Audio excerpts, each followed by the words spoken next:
We attacked this country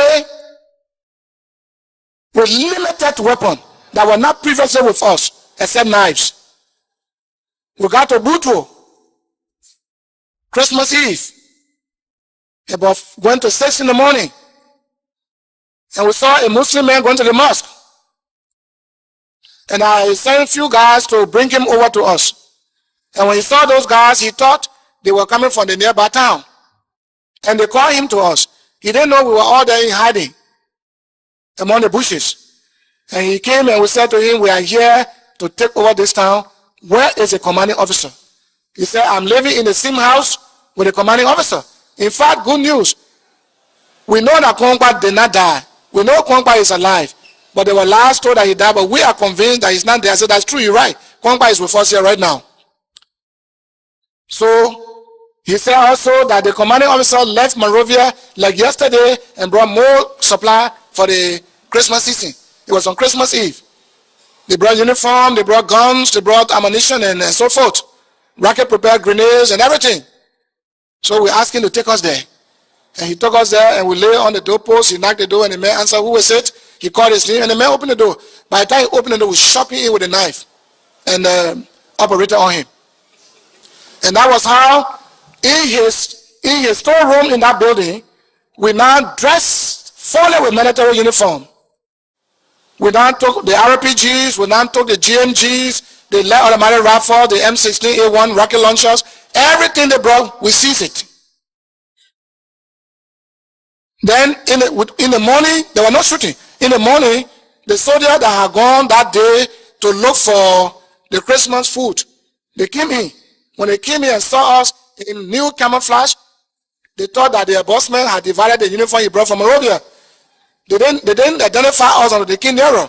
And when they came nearer, gun open and we killed them all. At least those who came to the town. Then we took the radio and called their headquarters, I think Ganta or so, and told them, Butuo is under attack by rebels. We are in control, but we only need few ammunition. And a few arms, because some of the arms brought in are not being given, and we need the tactical S3 men to come and take care of them for us. So now, after we gave, they said they were coming. They will set ambush on a hill. It was raining on a very slippery hill. We set the ambush down the hill, and we set the ambush up the hill. And told them they shouldn't fire. But there will be fire on the hill. If we first initiate the fire on the hill, the soldier will have to run back, because all they will think is the attack is on the hill. They want to run back down and find a way, and then they will meet another suppressive fire.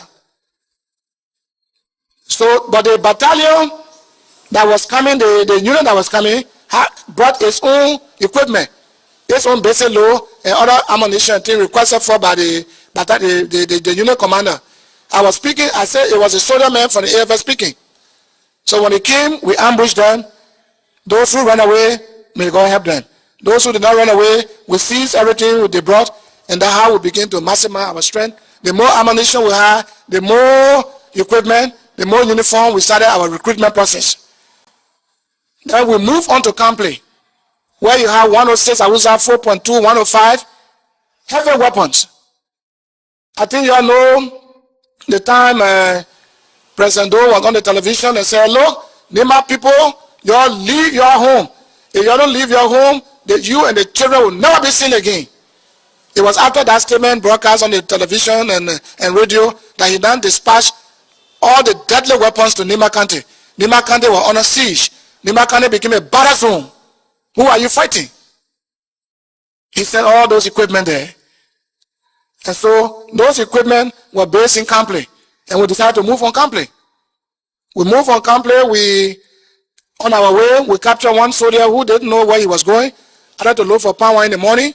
Early in the morning, we grabbed him and we interrogated him to tell us all the passwords. And he told us the passwords. And if you see my picture today in the newspaper, you will see me in the AFL jacket. And the singlet there is a executive mansion singlet. So we have all the singlets for all the different battalions, because many of them join us. And so if you are heading a unit here and I'm coming towards you, You wouldn't know truly that I'm a different man in your uniform, except you think I'm yours. I'm your own man, except the password. So once you know the password and the man say, like in can't play, the password was bait. When you say bait, you say bait. I think bait in Christ is a dog. So, and that is how we infiltrated. And so we talk about can't play.